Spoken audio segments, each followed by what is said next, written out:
All right, everyone. Thank you for watching the Spurs news. Thank you for coming back. Let's start with the headlines. Mourinho wasn't happy with this all season, and he kept switching it in and out. I hope he solved that problem now. Alasdair Gold claims that if this sale happens, he would be stunned. Who's coming next? A multi-million-dollar windfall is about to reach Daniel Levy. Do you think he will spend it? That's a big question yet to be answered. Let's spur our way to glory.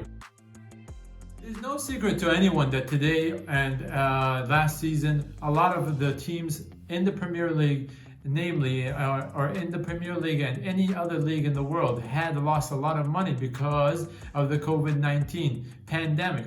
But the Premier League has come up with a plan. They have come up with a plan that will divide the losses of this season over the next couple of seasons, and so the transfer market wouldn't be hurt as much as it was anticipated originally, and the teams will have enough funds to get the players they need.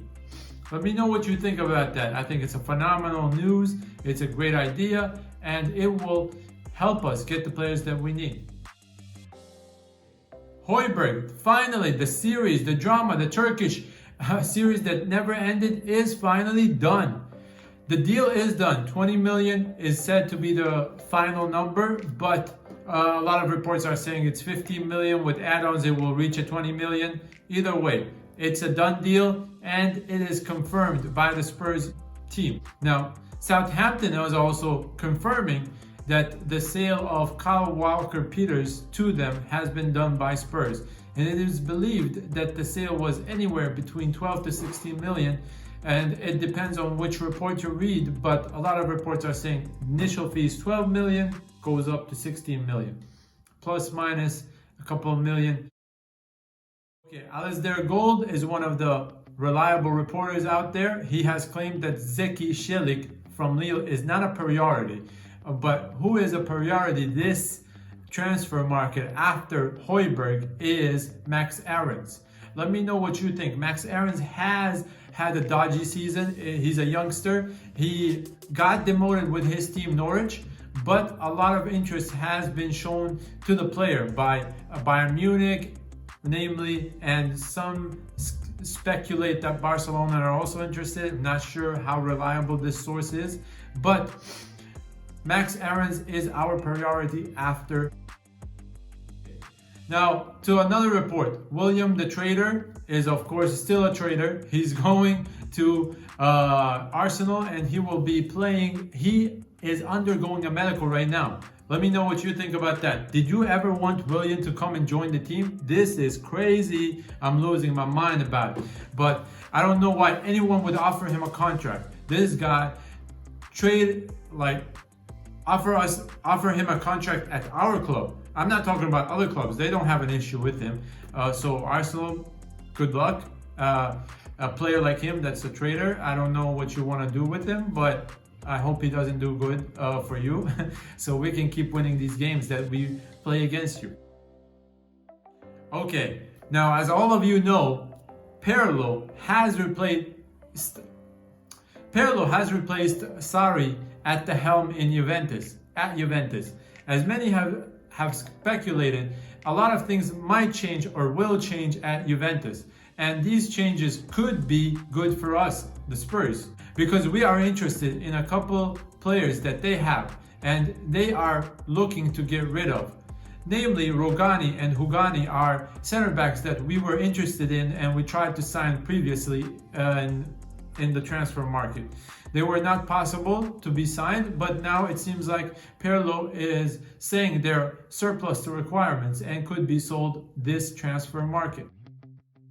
Now there's another report or suggestion coming out that Aurier could be offered in exchange for Sandro, because we had shown interest for him for a couple of seasons now, but it was an impossible deal previously. Hopefully now it is something that we can make happen. I know we don't need a left back right now, but left back is a position that we need to improve on, because Ben Davies has not been as reliable as in previous seasons, and he has been in and out of the squad, and I think the age has taken a toll on him. Let me know what you think. Okay, Mourinho wasn't happy with this all season. He kept switching the players in and out in the defensive midfielder position. And this was not a surprise to anybody, either in or outside the club, because he tried to play Moussa Sissoko, he tried to play Harry Winks, he tried to replace them or even put Oliver Skip, but it seemed like he never got the right amount of defensive, let's say, block that he needs to protect the team and not concede these goals. And that's why I think this Højbjerg deal will help the team a lot and help Mourinho be stronger in defense and liberate the players up top to do their thing a lot more.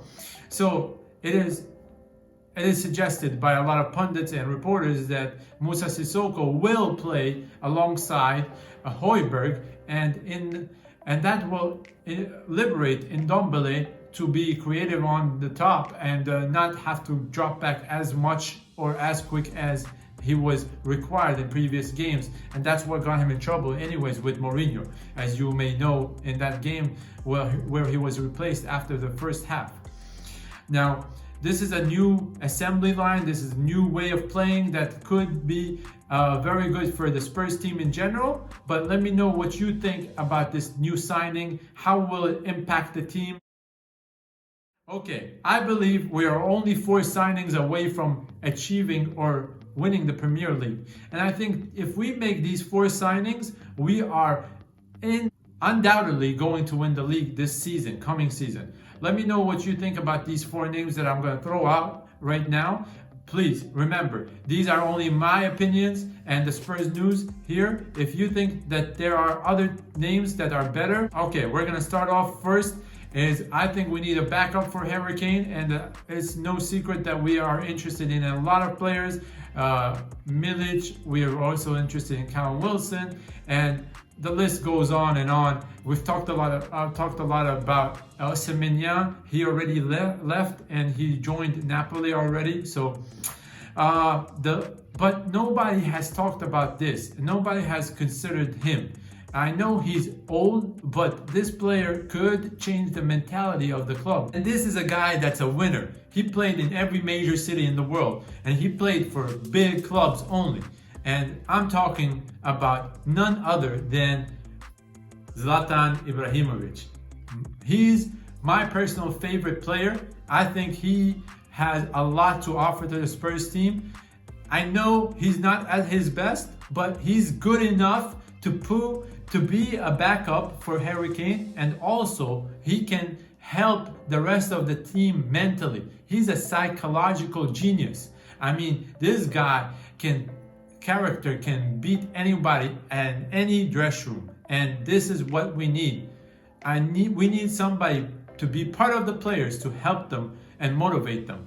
And I think Zlatan Ibrahimovic is a key player to make this happen. It's no secret that Aurier is a fatality in defense, and right back position is an important position that we have to upgrade or replace. So I would sell Aurier even if the valuation is not met, but I would sell him just to raise enough funds and get in Ricardo Pereira. I know Ricardo Pereira might not come cheap, but as Liverpool have proved in their own success story, that if you need the player and if it's going to be a little bit more than you are anticipating to pay, you should do it, because it will bring you an imminent success, and it will happen over the few years coming. Ever since we sold Eriksen and we haven't replaced him with let's say a gifted player, creative player that can create something magical out of nothing. And this player, it might be a surprise to many of you, and his name is Luis Alberto. Right now, he's playing for Lazio, but he has almost broken the record set for the number of assists in the Serie A since 2004-2005. He has currently 12 assists for the previous season. If he had gotten 3 more, he would have broken that record set in 2004-2005. Luis Alberto did have a stint in Liverpool, but he was thrown away pretty quickly by Brendan Rodgers and was deemed a failure. He has proven his worth. He can dazzle, he can glide on the pitch, and he can also create the amazing pass that could lead to a goal. The last signing, we have been associated with him. There are reports that are saying that we could get him in a swap deal, swap plus cash, blah, blah, blah, blah. I think there should be no swap, no cash plus deal, nothing like that. Ndombele should stay and should not be sold under any circumstance. The player that I'm talking about is a center back, and his name is Milan Skriniar. Milan Skriniar is one of the best players out there. And Antonio Conte has not been on good terms with the player at Inter Milan, and he could be forced out of the team. Now, this comes as a great news for us, the Spurs team, because I think when we bring in Milan Skriniar, we wouldn't need Eric Dyer to make the calamities that he has done in the previous season, and it will give us a solid defensive line, one of the best in the world, in fact, because Alderweireld with Skriniar, I think it would be almost impossible to score on us, and especially that we have one of the best goalkeepers in the world still, in my opinion. Hugo Lloris is still at his peak and can perform for another 2 to 3 seasons at least. Thank you very much for watching the Spurs news. Let us know your opinion. Let's spur our way to glory.